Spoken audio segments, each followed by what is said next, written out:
સિદ્ધપુર ખાતે શિવરાત્રિના પાવન પર્વએ શિવજીની ભવ્ય શોભાયાત્રા નીકળી। આજ રોજ મહાશિવરાત્રિના પાવન પર્વ નિમિત્તે સિદ્ધપુર મુકામે નીકળતી પાંચ મહાદેવની નગરયાત્રાના બિંદુ સરોવર ખાતે માંગ કેબિનેટ મંત્રી શ્રી બલવંતસિંહ રાજપૂત સાહેબે પૂજન દર્શન કરીને ધન્યતા અનુભવી તેમજ પ્રસાદનું વિતરણ કર્યું।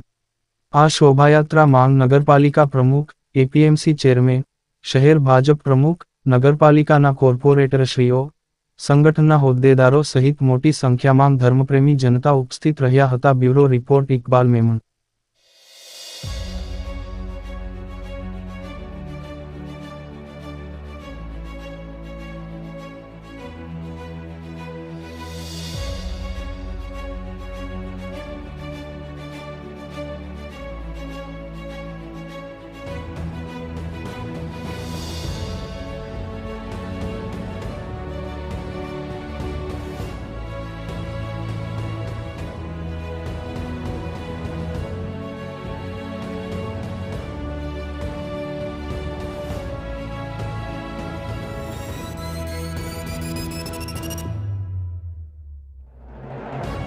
The news of Gujarat news ચેનલને સબસ્ક્રાઇબ, લાઇક કરો અને શેર કરો।